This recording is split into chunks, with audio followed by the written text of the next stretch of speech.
literally be illegal to drive past my house past like 7 o'clock. You just shouldn't be allowed. That's just how I feel.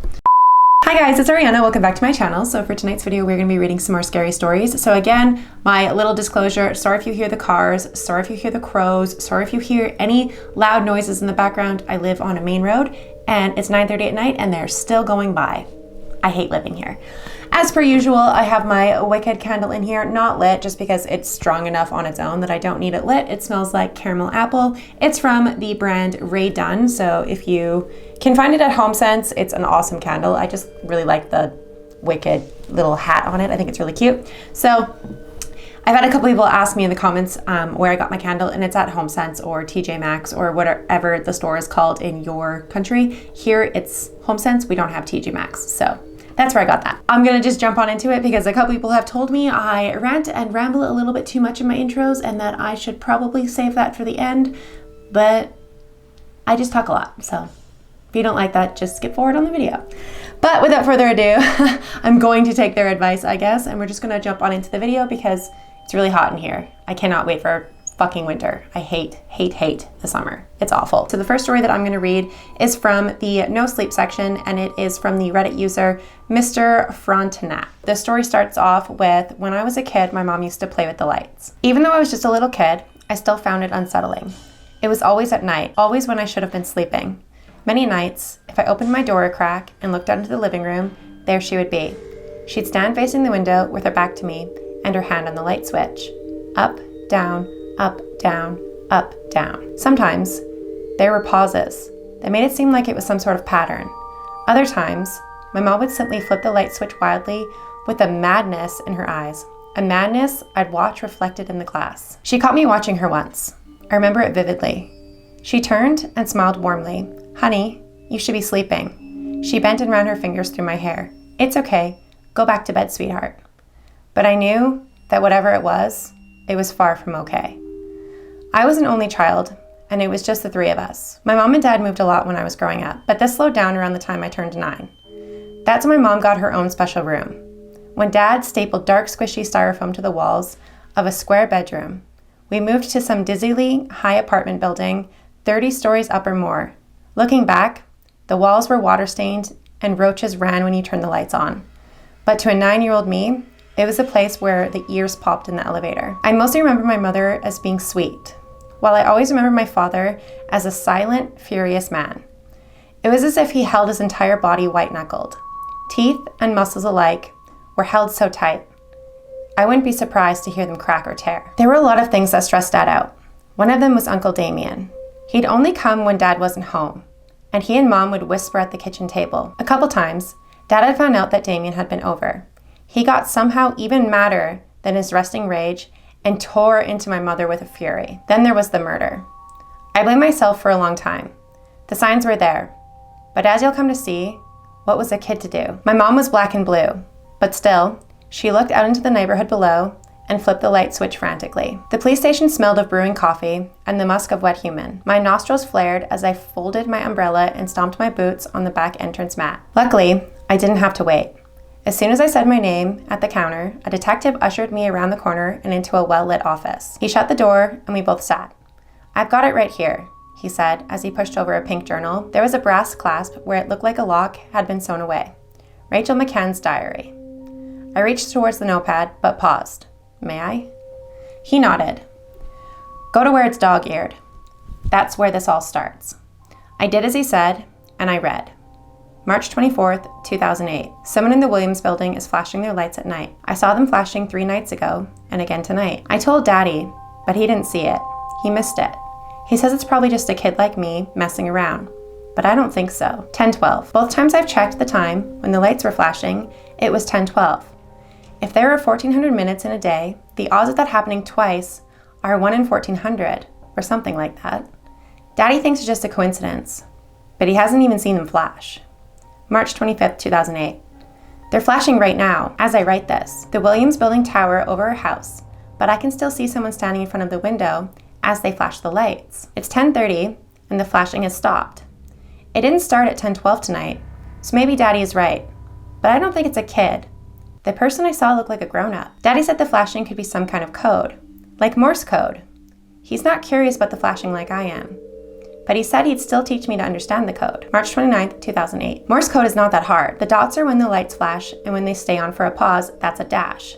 I realized watching videos that the flashing in the window might be too fast for me to understand, but I think I know enough to at least tell if the flashing is actually code or not. Now I'm just waiting for the lights to flash again. It's been 4 days and no flash. The next entry didn't have a date. It started with a series of dots and dashes. Morse code, I realized. There are 3. It's been flashing, and I know what they're saying. I couldn't get it all, not even close. It flashes too fast, but I got the end. They said in code that there are 3. I'm trying to figure out what that means. Maybe it means they're being held prisoner by 3 people? I think it might be someone that needs help. They're sending Morse code, and I'm the only one seeing it. But I haven't seen a signal for SOS. If I do, I'll tell Mom and Dad. Maybe I can save this person. The rest of the page was filled with more dots and lines. I suck at Morse code. It's the middle of the night now. I woke up and saw the lights flashing again. I tried to write the flashing as Morse code, but I might be wrong. It's going too fast.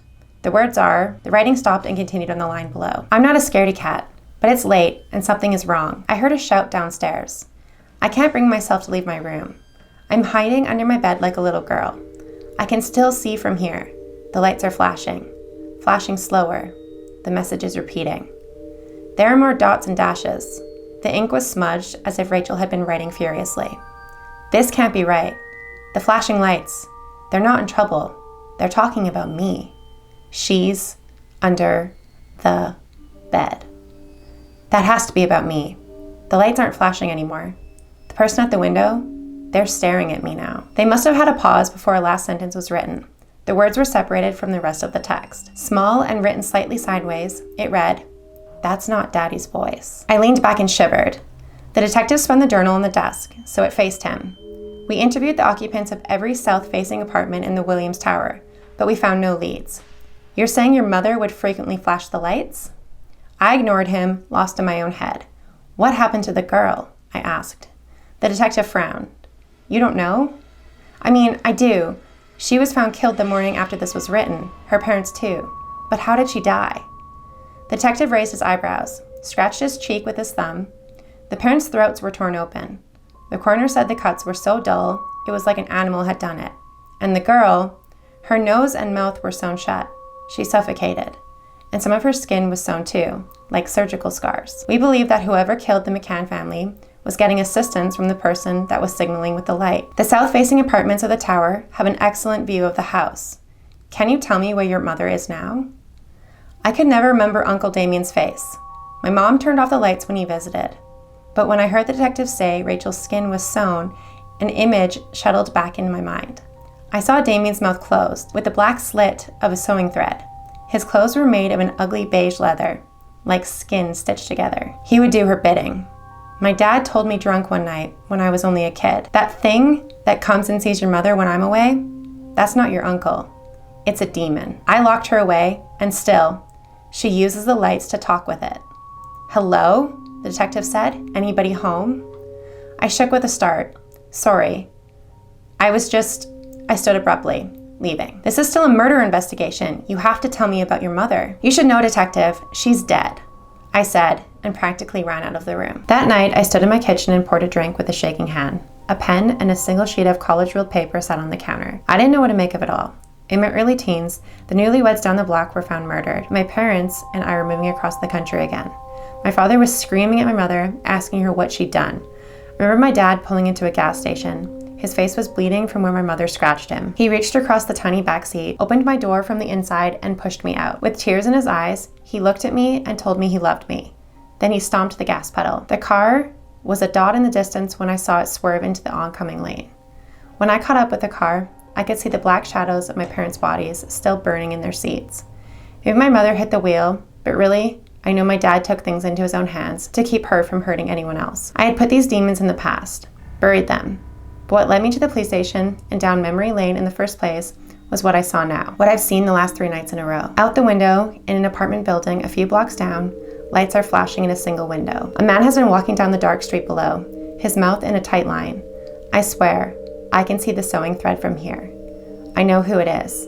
I know it's Damon because I've already translated what the flashing says. It's a command. It's written on the paper on the counter. Sew his skin. And that's how they ended the story. Oh my God, okay, that was a really long story and really, really creepy. So that was from the no sleep section. So obviously that's a fictional story. I at least hope it's a fictional story, because if it's not a fictional story, that's terrifying. I accidentally opened my window to close the other pane because the cars were driving me absolutely insane. And a bunch of aphids flew into my beauty room. So now there's a bunch of aphids all over my lights, and it's kind of annoying. So the next story that I'm going to read is again from the no sleep section. It's from the Reddit user OKU9707, and it is titled, I haven't always had a fear of the water. I believe the exact term for this is thalassophobia. It wasn't until I was in my teens and my best friend told me about what happened to his kid sister when they were little and on vacationing at Lake Tahoe that this deep, abiding fear manifested itself. There are a ton of myths and legends surrounding this lake. Everything from old Native American legends of burial grounds and hauntings to stories about the mob and how they dumped the bodies of people they killed in the deeper parts of the lake. There's also a lot of mystery surrounding the lake itself, just because of how deep it is and because people who drown in the deeper parts of the lake rarely resurface, if they're found. They are more or less perfectly preserved even years later because of how cold the water gets the further down you go. My family used to have a vacation home up there when I was young, and we do a lot of boating and swimming there each summer. At that point, I didn't see anything at least bit unsettling about the lake or the surrounding area. On the contrary, I was always floored by how absolutely gorgeous it was.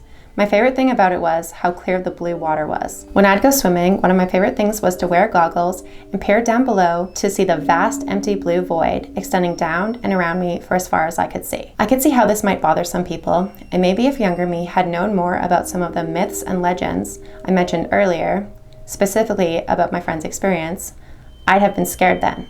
If I had known, then perhaps watching how the shafts of light dancing below the water and gradually fading into the empty bluish-purple void would have invoked a sense of dread and vulnerability. Or seeing the faint outline of aquatic plants waving further down would have reminded me more of hands blindly reaching out and grasping for anyone within their reach. But I digress. This friend and his family were vacationing, as I'd mentioned, near the lake. While they were there, they did a lot of swimming and exploring. On the second to last day there, his dad took him and his little sister out on a pontoon boat rental. They had life jackets on, and he and his sister took turns jumping out of the boat into the water, climbing back into the boat, and then jumping back into the water again. They repeated this a few times, but on the 5th or 6th time, his little sister somehow slipped out of the life jacket and started sinking pretty rapidly. It apparently happened so fast that by the time their dad, who had been keeping a close eye on them, dove in after her, she was already disappearing beyond the clear, well-lit surface into the hazy, bluish-purple depths of the lake. Their dad dove down as far as he could after her, but eventually, he couldn't go any deeper and had to resurface. He frantically dove down again several times to see if he could spot her, but didn't see any signs of her. Climbing back in the boat, he grabbed his cell phone. Reception can be pretty spotty that far out, but he was able to contact the authorities, who eventually arrived with a dive team to search for the missing girl. At that point, I don't think they were expecting to find her alive.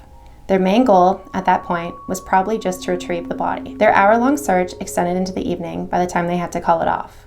They were back at it first thing in the morning as soon as it was light enough to see, but were unsuccessful that day as well. My friend and his family extended their time out there as search and rescue crews tried in vain to recover the body of their little girl. There were even some people searching with dogs along the shoreline on the off chance she washed up there. It was a long shot, but it ended up paying off in a big way on the 4th day. One of the dogs and its handlers were searching on the opposite shore from the rest of their team when his dog started going ballistic. He'd apparently picked up on the girl's scent. They'd been given a couple of pieces of her clothing for this purpose. Not only was she found, but she was found miraculously alive, which no one could explain. The thing that really startled the rescuer, though, was that her face had deep scratch marks all over it, and it was clear that the damage extended from her eye to the rest of her face.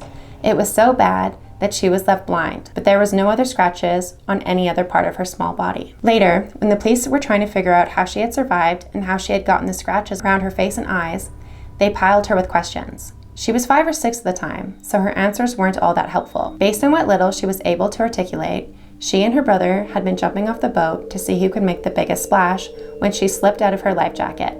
All she'd say after that was the cold people from the bottom got her. And whatever that meant, or whatever else she saw, scared her so badly that she had to scratch herself to make herself not see them. She also seemed to be completely unaware that she had been missing for 4 days. The way she described it was that she was down there for maybe a few minutes before she escaped, while simultaneously scratching her eyes, and was almost immediately found by the nice dog and the shocked handler. Now, I didn't know this friend or his sister at the time. It wasn't until years later, when we were all teens, that we met in high school. Found out we used to vacation in the same spot and eventually became good friends. By that time, they were both pretty well emotionally adjusted. My friend's sister was actually really outgoing, and despite her physical appearance, the scars around her eyes, and her being blind, she was well accepted by most of the other students and pretty active. When I got to know her and her brother better, they confided in me about what had happened when they were little. I got curious and probed her further about it and asked what she saw that scared her enough to hurt herself like she did. I've never seen someone's demeanor change that quickly. Her normal, upbeat, and outgoing attitude changed in an instant, and all she would say is that there are things at the bottom of the lake no one should ever have to know about. I remember that conversation vividly to this day. The story itself was enough to make me deathly afraid of swimming in large bodies of water, but seeing the way she shut down so quickly, her unseeing eyes staring blankly at me, and the tears streaming from the one eye that could still produce them, is what really cemented my phobia. And that's how they ended the story. So again, that was in the no sleep section, so I'm assuming that's just a fictional story, but it could be real. We don't know. I'm not too sure. That's terrifying.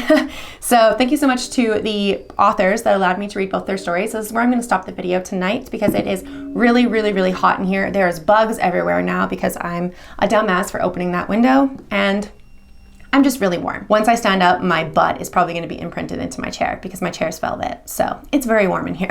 Thank you so much for watching this video. If you guys did enjoy this video, please make sure to give it a big thumbs up, and don't forget to hit the subscribe button down below for more content like this. If you are interested in seeing how I got this look that I did tonight, it is on my TikTok. I did a riddle style video, so you can go to my TikTok and try to answer the, I guess it's more of a mystery. You can try to answer the mystery, and I am gonna go to bed now. So thank you so much for watching, and I will see you guys at the next video.